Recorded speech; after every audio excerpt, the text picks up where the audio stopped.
Hull arson tragedy. Bruce George Peter Lee. In the early hours of December 4th, 1979, Edith Hasty, a 34-year-old mother of 7, awoke with an overwhelming sense of unease. She lived at 12 Selby Street in Hull, England, with her 4 sons, Charlie 15, Paul 12, Thomas 9, and Peter 8. Her 3 daughters were staying nearby with friends and relatives. Awoken by her intuition, Edith rushed out to the landing and screamed as she saw flames engulfing the stairs. The heat from the wooden banister burned her hand.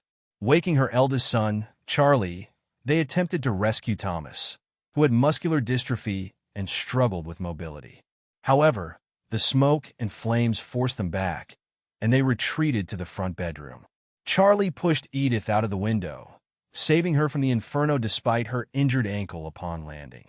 Charlie refused to follow, instead attempting to save his brothers, Paul and Peter, who were asleep.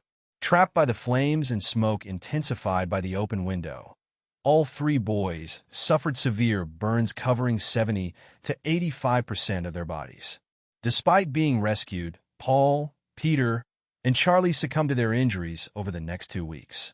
Only 9-year-old Thomas survived with less serious burns. Firefighters and investigators immediately suspected arson. At the scene, Detective Superintendent Ronald Sager observed 2 spent matches near the mailbox and detected a strong paraffin odor. He noticed a pool of paraffin near the front door and concluded it had been poured through the mailbox slot, ignited with newspaper, and set alight to destroy the home. Forensic tests confirmed this theory, transforming the arson case into a triple child murder investigation. The city of Hull. Despite being England's 10th largest city, the northeastern city of Hull is geographically somewhat out on a limb, one of those places most people rarely have cause to travel through. The area of Hull where the fire took place, around half a mile west of the city center, was a poor, run-down area, and much of its community spirit had been eroded down the years due to the poverty, unemployment, and crime that had been spreading ever since the city's decline as a major fishing port had set in during the early 1970s. Detective Sager was surprised at how reluctant the area's residents were to offer his officers any help with their inquiries, and shocked at the level of animosity they expressed toward the Hasty family despite the tragic events of that night. The Hasties were a family whose reputation preceded them. When he had been woken in the early hours to be told there was a fire at the Hasty family's house, Sager hadn't needed any more information despite the fact there were probably 20 families of that name in the city. The Hasties they spoke of were well known to local police. The father, Tommy Hasty, was a habitual petty criminal, who at the time was 5 months into a jail sentence for burgling a nearby sports club along with his eldest son, the latest in a long string of offenses for which he had been convicted. The fact that he was happy for his son to be his partner in crime might help explain why the younger members of the Hasty clan had become notorious for running riot around the neighborhood. Barely a day went by without the police being called to another incident involving them stoning elderly residents, vandalizing local amenities, and smashing up neighboring houses. They urinated through letterboxes, defecated on doorsteps, and robbed local children of their pocket money. Sometimes it appeared that the Hasties were a one-family crime wave. Detective Sager claims to have found the father of the house, Tommy Hasty, a likable rogue, instead of the Hasty boys in the Hull Daily Mail. They may have been somewhat mischievous at times, but they didn't deserve to die like this. Yet residents of the neighborhood were rather less charitable in their comments about the family, despite the appalling tragedy that had befallen them. Indeed, such was the shocking level of animosity still being expressed towards the family even after the tragedy, that the local press immediately dubbed the area Street of Hate. Never before have I encountered such hatred and dislike for a family, Sager admitted. This naturally led police to look for a neighbor with a grudge. But no likely suspects were brought to their attention. Many police felt the community was hiding something. There was a rather different explanation for the deafening silence. A dark force was at work in their midst, which even the most eagle-eyed among them had failed to notice. Because of the Hasty family's deep unpopularity in the local area, there was no shortage of potential suspects for the fire attack on their home. Many of the Hasties' neighbors were no strangers to the police either, and would be unlikely to pursue the official channels if they had a problem with another family. Could one, or more, of them be capable of burning down a house where they knew children would be asleep. It was an unthinkable prospect, but one that seemed only too real given the circumstances. Some cruel gossip-mongers even whispered that Mother Edie Hasty herself must be responsible. Indeed, since it is common police practice to look to those nearest the victims when a crime of this kind has been committed, Sagar initially wondered if one of the absent Hasty girls set the fire after a family argument. But this possibility was dismissed almost as soon as it crossed his mind. There were other possible leads that quickly led nowhere. A few days after the fire, a story appeared in the Hull Daily Mail, which told of a man who had been seen shortly after the first of the Hasty boys was pronounced dead in hospital, standing on a flyover overlooking the street muttering, "One down, 4 to go," to himself. A boy on a racing bicycle had also been spotted watching the fire from the flyover. However, both potential suspects were quickly eliminated from the inquiry. The most promising early line of inquiry surrounded a note which Edith Hasty had recalled being put through their letterbox some months earlier. She assumed it would have been burnt to a crisp in the fire, but miraculously, it was recovered intact from a part of the house that had escaped the worst of the blaze. The note had been written on the back of a cut-out piece of cardboard, snipped from a packet of cornflakes breakfast cereal. "A family of fucking rubbish," bellowed the note. "We all hate you. You should all live on an island, Devil's Island. But I'm not kidding, but I promised you a bomb, and by hell I'm not kidding. Why don't you just flit while you've got the chance? If we can't get you out normally, then we'll bastard well bomb you out, and that's too good for you." Strong words indeed. Could the anonymous letter writer have finally carried out his or her threat on December 4th? Sagar and his colleagues certainly thought so for a time, and went so far as to ask thousands of local residents to write the words of the above note on a piece of paper in order to check for handwriting similarities. Soon enough, they found the handwriting was identical to that of a frail old lady living nearby. She had been terrorized by the Hasty boys and wrote the note on a card to save on the cost of a stamp. Sagar was satisfied she could not have been the arsonist. Nevertheless, Edith Hasty was in no doubt that the killer or killers were those same neighbors who had endlessly complained about her son's behavior. The funerals of the 3 Hasty boys took place on January 4th, 1980. When the procession made its way down Selby Street on that freezing morning, local TV cameras filmed the unedifying spectacle as Edith Hasty screamed hysterically at onlookers. "It was one of you bastards. One of you in this street is the murderer." Her suspicions weren't so far from the truth. And yet the murders of her family were to become only the final episode of a very long and scarcely believable story. In the absence of any information about the Hasty fire from the local community, police had only one other major line of inquiry. This arose from an anonymous phone call received by officers at the Central Police Office in Hull the day after the fire. The caller reported seeing 2 men running away from the direction of number 12 Selby Street around the same time that the fire had started. He hadn't noticed any sign of fire, but he had seen 2 men run to a Rover 2000 car parked nearby, and then be driven away by a third man. Police quickly traced the call to a nearby pay phone and managed to apprehend the informant as he was walking away. He repeated his story at the police station, giving detailed descriptions of the 2 men. The scenario described fitted with another possible motive. The house next door to the Hasties was known to be a base for drug dealers. Perhaps the arsonist had set fire to the wrong house. Certainly the description of the car at the time, a relatively upmarket saloon model, was kind of successful drug dealer might conceivably own, and the involvement of several men, including a getaway driver, suggested a more organized attack. Detectives also bore in mind the comments of a forensics investigator, who had remarked at the scene that the fire appeared to be the work of someone with experience of starting fires. They wasted no time in sounding out their regular network of informers among the local criminal fraternity, even those who wouldn't normally dream of informing on fellow villains. Crimes involving the death of children were usually an exception to any criminal code of silence, provoking such outrage that they would offer up any information they could. Yet despite a few stories of drug deals gone wrong, no murderous feuds were uncovered which could possibly have led to an abortive arson attack. When no strong suspect had been identified after nearly 6 months of investigation, the police's informants were begging to be left alone. One asked Sagar, How long are you lot going to be buzzing round this neck of the woods? None of us knows nothing, and no good jobs are being done with you lot busying about this bloody place day and night. The lads ain't even nicking car radios as long as you lots here. Nobody knows now, nothing. We'd all gladly grass on whoever done it just to get you lot away from here.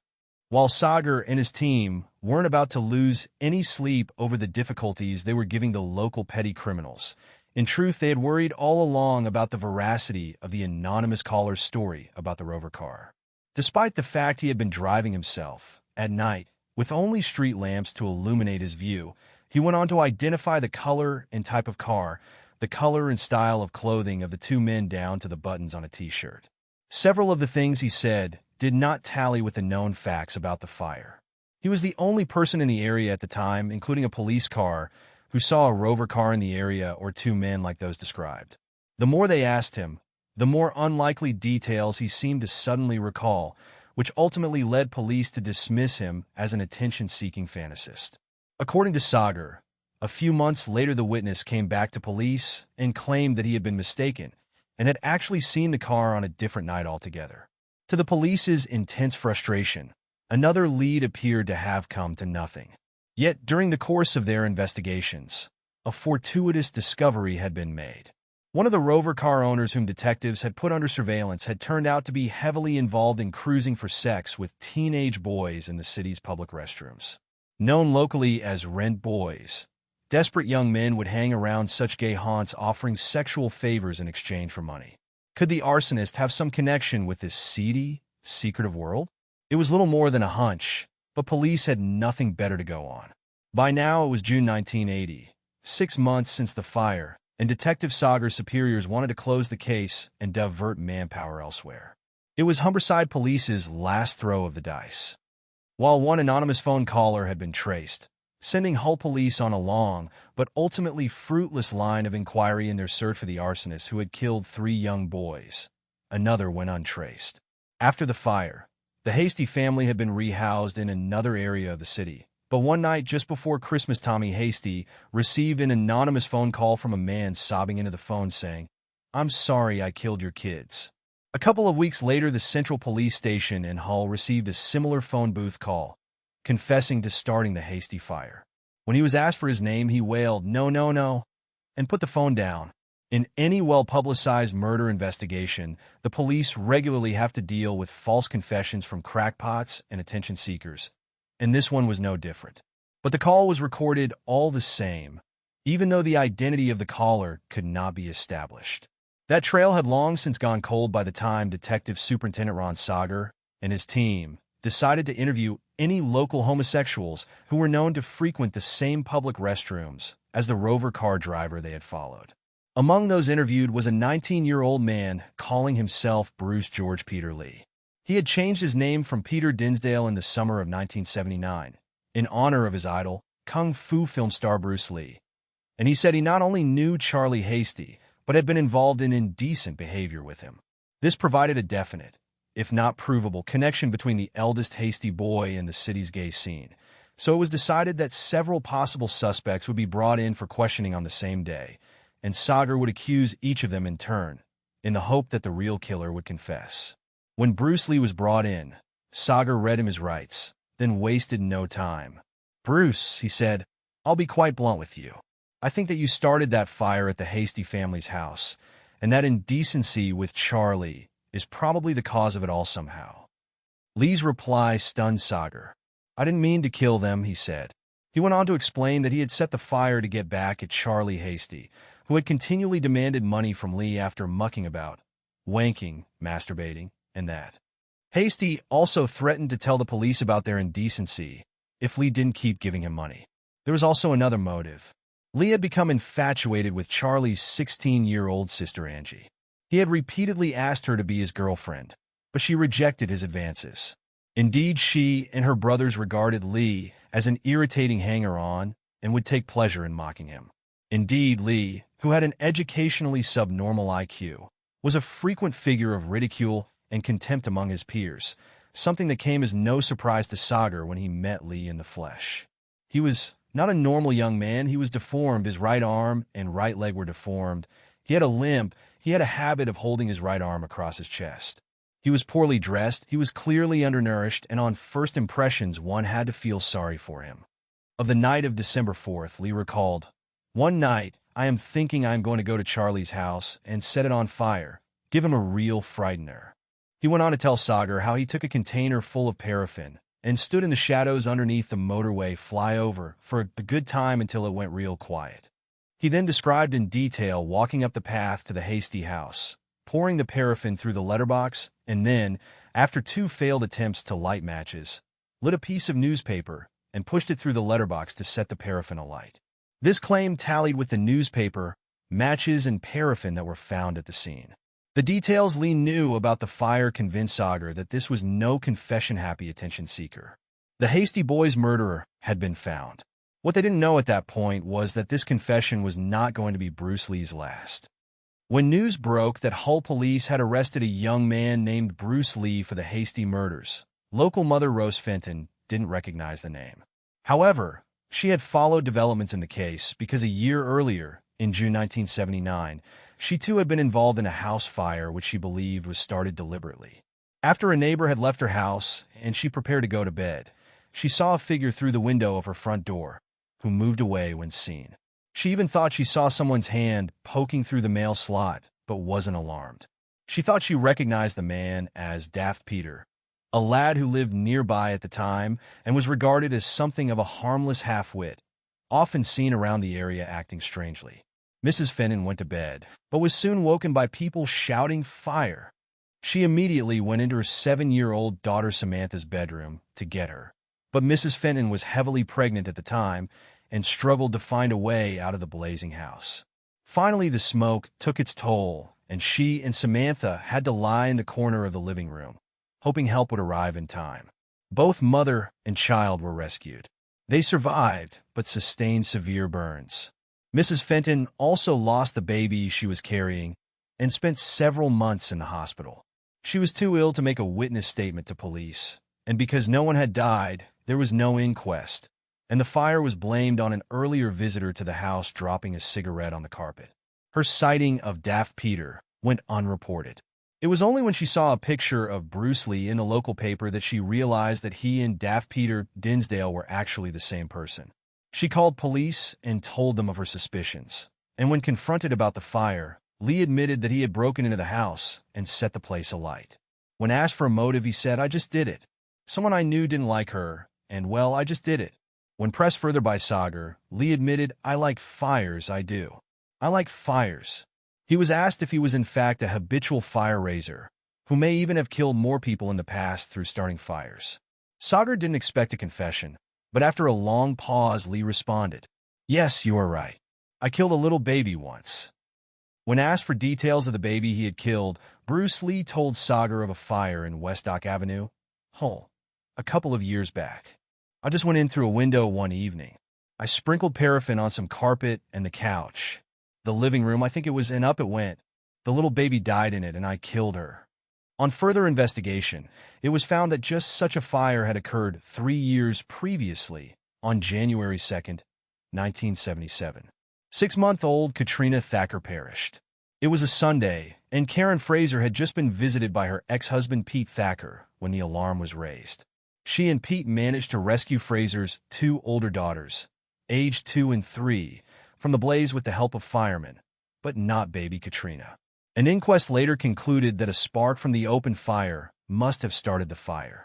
The fact that the then 16-year-old Lee had been among the onlookers as the fire was being put out was not noted at the time, nor was the fact that the fire had clearly spread very quickly, indicating an accelerant such as paraffin, and that the seat of the fire around the furniture suggested a spark from the fire could not have caused the blaze so quickly.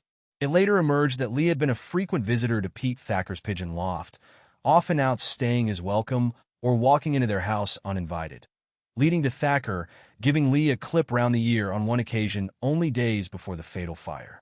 After confessing to the West Dock Avenue fire, Lee soon went further. "I've done more. The 3 Hasties was my last one, but there's 4 other fires with 1 dead in each one. There was a boy who went to my school," said Lee. "I killed him in a fire in his house a few years ago. That were a good while ago. Even more sensationally, he claimed responsibility for a blaze at an old people's home in 1977, which killed 11 elderly men. Scarcely able to believe what he was hearing, Sagar decided to test the veracity of Lee's confessions by putting him in a police car, driving him around the city of Hull, and challenging him to point out where these supposed arson attacks had taken place. If he was lying, his lack of knowledge about the fires would surely be telling. Lee took detectives to a large, partly demolished house to the west of the city, which had been Winsley Lodge retirement home. It was gutted by fire on the night of January 5, 1977, a date which Lee noted himself was only 3 days after the West Dock Avenue fire. He told of how he had just come along here to do a big house, just ride along, any house. He cycled the 3 miles from his home to the house, painstakingly holding the can of paraffin on the handlebar of his bike. He said he picked the house because it was nice and quiet. He kicked a window through and poured paraffin on the floor of one of the rooms before cycling away and throwing his can of paraffin in the nearby River Humber. It was only when he read of the fire in the newspapers that he realized he had killed 11 men in an old bloke's home. Once again, however, arson was never suspected. Instead, the fire was blamed on a plumber who had been working with a blowtorch on a pipe in the boiler room beneath the seat of the fire earlier that afternoon. It was concluded that material had caught fire and smoldered for some 7 hours before building into a deadly conflagration around 9:30 p.m. If Lee's account was to be believed, he had committed one of Britain's worst mass murders at the age of only 16. Yet only moments after providing corroboration to that claim, he directed Sagar to another house on Askew Avenue, Hull, where he claimed to have committed his first murder at the age of only 12. Lee had seen 6-year-old Richard Ellerington regularly as he attended the same school for handicapped children, and Lee would often be on the school bus when it picked up Richard from outside his house. On the night of June 23, 1973, Samuel Ellerington and his wife Catherine were out for the evening, and a babysitter, Carol Dennett, had put their 6 children and her own baby to bed before the parents returned, and the 3 adults finally retired to bed at around 2:30 a.m. It was a warm evening, and the window was left open. The front door was also left unlocked. Shortly before 7 a.m., the Elleringtons were awoken by smoke and raised the alarm, but by this time much of the house was ablaze. They managed to rescue 5 of their children, but were prevented by smoke and flames from reaching Richard, whose body was eventually found by firemen. When we stopped in bus next morning, Lee told Sagar, "They said he's died in a fire during night. I just sat on bus quiet looking out a window and said nout. I've kept it secret from everybody for years." When asked why he had singled out this house to set on fire, Lee could only say no real reason. Whatever his motives or lack of them, though, by the time of this first murder, he was already addicted to starting fires. Peter Dinsdale was born in Manchester, England, on July 31, 1960. He never knew his father, who left his mother Doreen shortly before his birth. And when he was only 6 months old, his mother, who was working as a prostitute, sent him to live with his grandmother until he was 3. His mother had virtually disowned him by then, and referred to him as the freak because of his disability and his occasional epileptic fits. He was left half the time running around outside, neighbor Hilda Lister told a TV documentary in 2002. She was no good. You don't neglect your kids like she did. He grew up with the kind of rock-bottom self-esteem that is common among arsonists. Nobody loved him, admitted Hilda Lister. Even the kids used to take the mickey out of him, tease him. By the age of 9, young Peter's love affair with flames had already begun. He loved bonfires, and neighbor Sean Lister later recalled going with him to light a fire at a timber yard, which he later burnt down. At the same age, Lee also admitted starting a fire in a shopping precinct which caused £17,000, $30,000, worth of damage. Other contemporaries said he was frustrated at not being able to do the same things other children did, and later claimed his disability scuppered his ambition of being a trawlerman. He spent much of his teens in and out of care homes while his mother was either unable or unwilling to care for him. It was while there that he was introduced to homosexuality and the rent boy network in the local area. As a teenager, he worked at the local Speedway Stadium and the local pig market. A staff member of the stadium said, "I used to feel sorry for him because the other lads would make fun of him. He never seemed to get upset. He seemed so quiet and unassuming and didn't stand out in a crowd. He would also babysit for local children in exchange for spending money, and on one occasion actually brought home a small black boy, claiming he was his son. While Daft Peter was rarely regarded as capable of anything spectacular, some believe that the daftness was often an act to help him fade into the background. Sometimes he would tell people he was a nobody, but then he would tell them they would never guess what he had been up to. As the hasty inquiry proved, he was entirely correct on that point. Throughout his teenage years, he started fires on a regular basis. Over 30 that are known, and others which were either never reported or which he himself forgot about. What he lacked in conventional intelligence, he made up for in animal cunning, to use the phrase later coined by the prosecuting counsel in the case, Gerald Coles, in the way he covered his tracks after fires. After his arrest, he told Detective Sager, "I know when I'm going to start a fire, because my fingers tingle." While in prison awaiting trial, he regularly demanded access to Bibles and was interested in the Jehovah's Witness movement. He read Sager a passage from Matthew 6, verse 24, which said, "No man may serve two masters. My master is fire," he concluded. The passage goes on to state that if a man did have two masters, he should despise one, but be devoted to the other. Lee told Sager, "I am devoted to fire and despise people." He especially hated people who had a home, he said, because he had never really had one. His mother, on the other hand, was typically unsympathetic. "He just wanted to get in the headlines," she commented after his arrest. Between the time of his first confessed fatal fire in 1973 and the hasty fire in 1979, Lee would claim responsibility for no fewer than 26 deaths.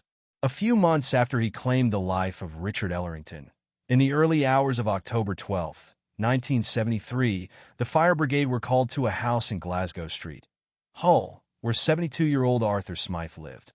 He suffered from gangrene in both legs and led something of a reclusive existence. Lee had been walking the streets all night with a can of paraffin, with that familiar tingling in his fingers. Around 6 a.m., he found Smythe's house with a front window broken and climbed through it. He poured paraffin throughout the front room where the old man was sleeping, set it alight, and left through the front door. Smythe had little hope of escape and was dead by the time firemen gained access to the house. The inquest concluded that a faulty paraffin heater was to blame. A couple of weeks later, a fire broke out on the afternoon of October 27, 1973, at the home of 34-year-old David Brewer. He was unable to work due to an industrial injury and was sat at home when the 13-year-old Lee struck. After getting up to go to the toilet, he returned to the living room to find the room ablaze. His clothes caught fire, and he ran out into the street screaming for help. But despite the help of neighbor Hilda Lister, he died from his burns. The neighbor later revealed that Lee had been involved in a row with Brewer and her son Sean Lister over the latter's pigeons. Lee threatened to kill Lister's pigeons, prompting Brewer to threaten him with a cloud if he did. That was only a couple of days before the fire, and a couple of weeks later, most of Lister's pigeons were found dead with their necks wrung. Once again, however, arson was not suspected, and the blaze was eventually blamed on drying clothes catching light in front of the fire. It would be another year before Lee claimed his next victim. She was 82-year-old Elizabeth Roker, a widow who lived on Rosamond Street, Hull, suffering from poor eyesight and only able to walk with a frame. By the time neighbors noticed smoke coming from her house just before 10 p.m., she had already died from smoke inhalation. The seat of the fire was found to be at the head of the bed, and the inquest's verdict was misadventure, suggesting the old lady had been smoking in bed and allowed the sheets to catch fire. This despite her family claiming she never smoked in bed. It would be 6 years before Lee admitted he gained entry to her house through the back door, which the old lady kept open to allow her cat access. In this case, as with the Ellerington and Smythe fires, there appeared to be no motive. There was another long gap before Lee's next major fire. On June 3, 1976, James and Veronica Edwards were out for the evening, and Mrs. Edwards' 77-year-old grandmother, Dorothy Stevenson, was looking after 3 of Mrs. Edwards' children. Mrs. Stevenson had just put the youngest child, 13-month-old Andrew, to bed when she came down the stairs to find smoke coming from the cupboard underneath the stairs. In the fire that ensued, baby Andrew was trapped upstairs and died. 5-year-old David Edwards claimed he had started the fire by playing with matches underneath the stairs, but Mrs. Stevenson insisted there were no matches in the house other than those she kept in her pocket. David later denied starting the fire, and his denial seemed convincing when Lee later admitted sneaking into the house and pouring paraffin underneath the stairs before setting the house alight. The end result, however, was yet another fire death which was wrongly filed as a tragic accident. On April 27, 1977, Peter Jordan was woken at around 3 a.m. while sleeping in the living room at the house of some friends, the Gold family. He heard a couple of bangs and saw a figure moving about. He then realized the room was on fire.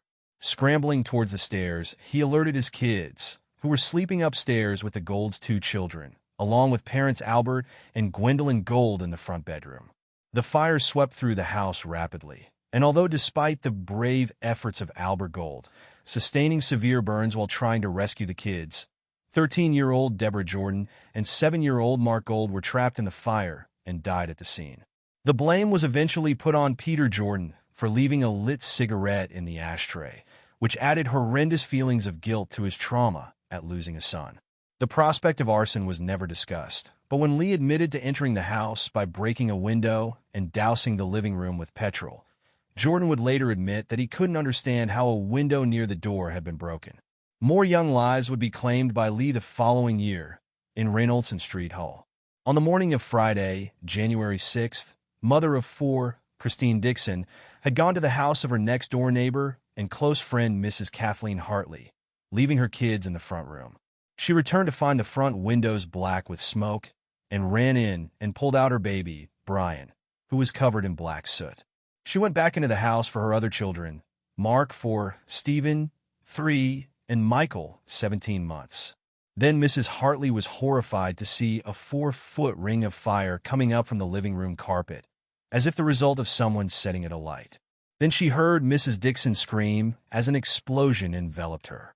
She and her 3 sons didn't make it out alive, and the inquest put the blame on the children playing with lighter fluid that was on a shelf in the front room. Lee would tell a different story. The then 17-year-old youth lived nearby and said he was walking around that day with a washing-up liquid bottle filled with paraffin hidden under his jacket. He described feeling a tingling in his fingers and a fire in his head. Choosing the Dixons' house at random, he squirted the paraffin through the letterbox leading straight into the front room and threw lighted paper onto it before quickly making his getaway.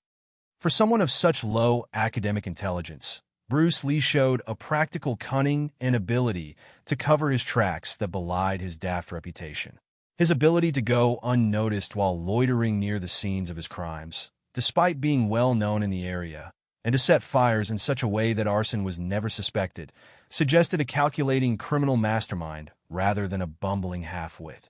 Yet when seen in context, the authorities' failure to identify arson as the cause of his fires is less surprising. Looking through copies of the Hull Daily Mail from the time, house fires made the headlines almost every other day, even after Lee's arrest. The houses were invariably in poor areas of the city, where open fires were still common in houses, smoke alarms had yet to be common household appliances, furniture was often made of cheap, highly flammable material, and smoking indoors was perfectly socially acceptable. So perhaps it was just cruel bad luck that meant the scenes of carnage Lee caused were for so long disregarded as commonplace household accidents. It was also Lee's good fortune that in the neighborhoods where he set the fires, relations between residents and police were not the best. After his trial, a TV documentary featured several local people who said they knew of Lee's habitual fire starting but never mentioned it to police. One woman said she suspected Lee of starting the fire that killed David Brewer in October 1973, but decided you can't just go accusing, can you? You can't tell a policeman that a lad has started a fire. Meanwhile, since none of Lee's victims except the Hasties had the kind of enemies who could be considered willing or able to burn down their home, there seemed little cause to consider arson. It was only in the Fenton and Hasty fires that Lee seemed noticeably careless in terms of covering his tracks. Indeed, it might be argued that his carelessness in committing those later crimes was evidence of a common serial killer trait, a seemingly unconscious desire to give himself away, which increases the longer his murderous activities continue. Either way, The spent matches he left outside the Hasty's gutted home on Selby Street, and the paraffin he left on the ground, were to bring a long overdue end to his 6-year reign of terror. After psychiatric evaluations, Bruce George Peter Lee was pronounced sane and fit to stand trial, and on January 20th, 1981, he pleaded not guilty at Leeds Crown Court to 26 counts of murder. Instead, he pleaded guilty to 26 counts of manslaughter on the grounds of diminished responsibility and 11 counts of arson acknowledging recklessness as to whether life was endangered. Prosecuting counsel Gerald Coles said the Crown was prepared to accept his manslaughter pleas, and said of Lee, the fires were his only true achievement in life. Mr. Justice Tudor Evans recommended that Lee be detained in a maximum security mental hospital indefinitely for the protection of the public. Immediately after the verdict was announced, local members of Parliament called for a public inquiry into how Lee could have started these fires during periods when he was still a child in local authority care. Outside Hull and the surrounding Yorkshire area, Lee's arrest and conviction only made brief headlines, despite his 26 killings making him the most prolific serial killer in British criminal history. That's partly because at the same time another serial killer operating only 50 or so miles away was dominating the national news. Since 1975, Peter Sutcliffe, the Yorkshire Ripper, had targeted the women of Leeds, Bradford, and other towns in the north of England with a series of brutal murders, creating a climate of terror among the female population. During 1980, when the manhunt for the Selby Road arsonist was unfolding, the Ripper's reign of terror was at its height. And even when the full scale of Lee's crimes came to light, the fact that no large-scale manhunt had been involved, and the fact he pleaded guilty and a long trial was avoided, meant the story didn't make it into the public consciousness in the same way. Even now, when Britain's most notorious serial killers are listed, Lee's name is rarely included. However, back in 1981, that lack of notoriety didn't stop some sections of both the local and national press from casting doubt on Lee's guilt. The fact that the evidence and Lee's confessions had not been put under scrutiny in court in the same way, as if he had pleaded not guilty, meant certain questions appeared to go unanswered. In the months following the trial, the Sunday Times in London published a series of articles casting doubt on some of the convictions. They pointed to the fact that Lee had a physical handicap, and was therefore, they speculated, incapable of such feats as breaking a window or climbing through one to start a fire. They also questioned whether a boy of such low intelligence could cover his tracks in the cunning way that had been made out by the police. They seized upon the early line of inquiry surrounding the Hasty fire, claiming the theory of a gangland revenge attack on the house and the discredited Rover car witness had been disregarded prematurely by Sagar and his team in order to base a case around a confession from Lee. The largest body of evidence challenging Lee's guilt was connected to the fire at Winsley Lodge Old People's Home in January 1977, which claimed the lives of 11 elderly men. The Sunday Times claimed that Lee's account of his movements that night did not tally with the known facts about the fire, and they also cast doubt on the ability of Lee, with a deformed hand, to ride a bike for 3 miles while holding a container full of paraffin, as he confessed to doing. The newspaper stories prompted Lee's legal team to launch a full-scale appeal against the convictions. However, in court he was refused leave to appeal against any of the convictions except for the Winsley Lodge fire.